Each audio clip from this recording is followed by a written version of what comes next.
And I'm Heather Branch here with Mike asking for his ideas on the things you can be working on now as you get closer to your retirement goal line and you want to ensure that you've got the right plans in place to support you through what's hopefully going to be a very happy, healthy, long retirement. You've got things you want to do. You finally have the free time to do it. You worked hard to earn all this money. Now you want to spend. It's time to spend. My favorite thing. What's my favorite thing to do with money? Spend it. Spend it. Take it. Here, take my money. Because, you know, Get like more I said, airline miles. Yes. I am working on getting those mileage points. I got places I want to go. I'm only 44 years old, though. I got a long time. Got a long time to go. Savannah, Georgia, here she comes. Little road trips here and there, no problem.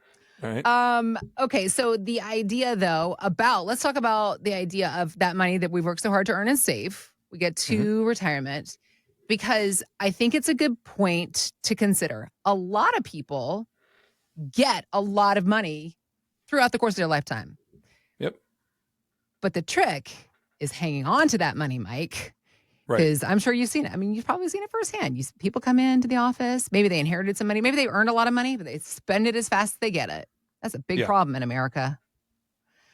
So what I want to ask you about is money goes right out. It goes right back out. Remember back in the day, when I was younger, I would have that tax refund spent before it even cleared. Like I knew when this money comes in, I can finally go get myself a new, really used car. And I would just take that $3,000 or $2,500 when it comes in, and I'd go down and just buy the cheapest like Beretta or Grand Am I could find and be like, "Hey, it's new to me." That's it. That was a fun thing, is to get that money coming in, and I was like, "Oh, it's so much money," and it is gone very quickly. Gone. All right, so I want to talk about the idea of what we can do to do better when it comes to keeping our wealth, because Business Insider published this article talking about the 5 things wealthy people consistently do, not to get wealthy, but to stay wealthy. So we've got these 5 things that people do. So we're going to work through each point, okay? What are they? Number one of the 5 things wealthy people do to stay wealthy. They have a financial plan and they stick to it. Yeah. Yeah. Seems easy enough. That's a good one, right? Make a plan, right. Stick to it. Those who don't make a plan to fail. Or those who fail to plan, if you fail to plan, you plan to fail. Yeah. I mean, that's like anything. It's, when you use systems, you use software, the best one is the one you'll use. And the one that's, when you're talking about CRM softwares or what's the best email or all these different things, the one you'll use and the one that you'll stick to is the best. A diet or an exercise plan. Pick. There's $1 million out there. Pick one and stick to it. It'll work. Right. It's actually pretty simple. Consume less, work out more. Right. Like that's the general rule of working out, and do that, and it should work over time if you're willing to stick to it. But for only $19.99, we can sell you something that will there is nothing. Just the one that you have. You have to stick to a plan, and it starts out with creating a plan, having conversations where you sit down, ask hard and difficult questions to get through them. It's like going to the doctor when you're like, I don't want to go to the doctor, even though you're hurting or sick or whatever. Why don't you want to go to? I got to sit in the lobby, and then I go sit in this room, and then they ask me all these questions, and then finally I see the doctor. And then once the doctor gives you the medicine, you're very happy you went. But the first 45 minutes until you get the 5 minutes with the doctor, that's the part everybody hates. That's the part of kind of planning where people say, I don't want to deal with this. I'll deal with it later. And then you never do. And then tomorrow comes, and I wish I had done it yesterday. So have a plan, financial plan that makes sense to you. That's also built around your needs and interests, and stick to it. That's a good one. MyLifePlanFinancial.com, by the way, is our website. If you are looking to get some help getting to work on a plan, Mike can help you with that planning process. All right. Number 2 on the 5 things wealthy people consistently do to stay wealthy. Number 2, they don't worry about their investments, nor do they manage them often. This is a good one. Yeah. I like this. They don't worry about their investments, nor do they manage them often. So what they have decided is that the investments are the investments. Right. Like they're not treating it as life or death. I will say that they don't worry, but they do have emotions tied to them. right? There's Okay. that saying, worry never adds a day to your life. Right. But when you work really hard and you save money and you earn money and you keep money and you finally have money and you're excited to live off that money because you're retired and the market Mhm. dips 30% and someone says, Mhm. don't be emotional about it. I just lost 30% Well, of everything. right. So if you work Right. for 40 years, right, you just lost 12 years of savings in one Mhm. market move. Don't Mhm. tell me don't be emotional. But Mhm. there's a difference in saying, I don't like that versus worry. A good Okay. plan, going back to point number one, a good plan gives us provisions that says, you know what, no matter what the market does, we're going to be okay. And as a Mhm. result, I don't have to worry because there's a plan in place. I'm sticking to it. Got it. All right. Number 3, Mr. Douglas, where you specialize, the idea of there's financial planning and then there's retirement planning. And Yep. that is what you focus on. But number 3 on this list, these people overplan. They don't just plan, they Overplan. overplan for Yep. retirement. What is Mm-hmm. that? What is the definition of overplanning for retirement, Uh, in your well, opinion? right. So it's kind of like that. If you're on TV or you're acting or on stage, they say that if you feel like you're giving 130%, the audience gets 100%. Like what feels like too much is probably the right amount. And in the same way, when you're talking about planning, there's no such thing as, oh man, I put way too much thought into this. Like when it Right. comes to planning, like every time, Right. there are some things we overthink, and you don't want to overthink certain things. But when it comes down to like a retirement plan, have I fully accounted for my Social Security? Have I fully accounted for taxes and risk management and insurances and investments and estate plan? All those things, they've checked off every box and they've reviewed every box and they've re-reviewed every box. Why? Because when you work really hard and save all this money, I don't want the government to come take an extra 10 to Mhm. 15% because I forgot to check a box. Planning Mhm. for retirement is, I use a phrase a lot, but it's simple, not easy, right? Yeah. We literally have a Yeah. checklist of everything you need to do. And as long as we check off that list, every single thing on the list, you are protected. You are taken care of. What's not easy is following through on doing all those things. Because we start talking about estate planning. When you pass, what is left for your spouse? And people don't want to talk about survivorship because it hurts our Yeah. hearts to think of our loved one Yeah. dying.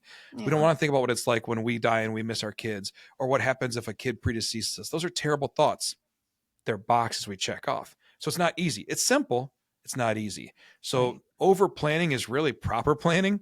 We just go through and check off every box and then every year recheck them. And that's what would be considered over planning, but they haven't left anything to chance. They've made sure everything's accounted for. Got it. Again, if you're wondering if you have planned and or overplanned enough, mylifeplanfinancial.com, there's a button right there. Start your retirement roadmap today. Click there, and that's how you can get started on this conversation with Mike. We also have links posted in the show notes. All right, number 4, wealthy people consistently find ways to reduce taxes. Yeah. Just don't pay them. Yes. I'm just kidding. That's yes. not. End of statement. Do it. Do it. Next subject. Yeah. Yeah. Michigan's retirement coach told me, don't pay my taxes. No, that's not true. That's not But what we said. We said no, reduce. reduce them. What you want to Yeah. do is you just want to understand the rules of money. There are Yeah. rules, different types of money. An IRA or 401k is taxed differently than a brokerage account or non-qualified Mhm. account or Roth Mhm. IRA. Every set of money every type of classification has its own set of rules. And to know how those rules interact helps you make a better plan. It's not that we can avoid taxes completely, but man, we can choose to pay them on our own schedule and potentially pay a whole lot less. And if you Mhm. can pay 3 to 5% less every year for the next 20 years over your Yeah. life, this is hundreds of thousands of dollars of tax Mhm. savings. And all you're doing is making one or two small decisions. And again, just checking off the box of tax planning and Mhm. tax planning for the future, not just looking in the past, but really addressing taxes. You can make a few small decisions, little 1-degree turns that completely change the trajectory of your life. And as a result, you have a lot more money left over. Okay. And number 5 on this list of 5 things wealthy people consistently do to keep them wealthy. This one might make you go, how does that work out? The number 5 thing is they incorporate charitable giving into their financial plan. Some people might Yeah. argue, well, that's just karma. You get what you give. So Yeah. there's Yeah. something I to be think said for that, that. But yeah, there's there's an element of it, and everybody calls it something different, right? Karma, sowing and reaping, your seed time and harvest, or manifesting, or whatever you want to call it, right? Yeah. But the principles are this. Here's not this is much more concrete. If you're nice to me, I'm more likely to be nice to you. In life, you will feel much better being generous than stingy. And we're talking about wealthy people habits. What they've learned is money is a tool. That's why they're able to detach from it so well, but it is a tool they use. It's a tool they use for their own good, the tool they use for the greater good. If I can give towards something and it really adds value to my life, this money now has purpose. And so we talk a lot about when you retire from work, you have to retire towards something else. You have to find some purpose, whether it's being charitable, being giving of your time, traveling, whatever it is, spending time with your grandkids. You want to be generous in some way. Most people do. So as a result, how do we give back in some way? Now we're going back a second just to number 4. The more strategic you are in your charitable giving, it also does help you in your tax situation. Yeah. But even if there was no tax break, can you be charitable? Can you be loving? Can you be generous to people around you? And as a result, you're creating purpose in the dollars, and the dollar spends different if you're choosing to give it versus like if I could say, well, I can either pay $10 in taxes and $10 to charity. What would you rather do? Well, I'd rather give $10 to charity. Okay. Sure. Well, then find things you're passionate about and make that part of your life. Give at the food bank, be participating in Thanksgiving turkeys or Toys for Tots or whatever it is. That's why we're really big on that. Every quarter we have an initiative that we encourage our clients to be part of, because a lot of times people retire and say, I would love to be charitable. I just don't know what to do. Great. We're going to endorse a handful of charities. If you can tell me some places that can use my money, bring it on. Yeah. And yet every year we do a Toys for Tots drive in November, December, and our office fills up with toys. It's crazy how much people give, right? And yet there's opportunity. It's all people who have money and they say, I just wish I had somewhere to purpose it. So doing that gives life to the years. It adds value and it makes you feel like you're accomplishing something, which is pretty cool.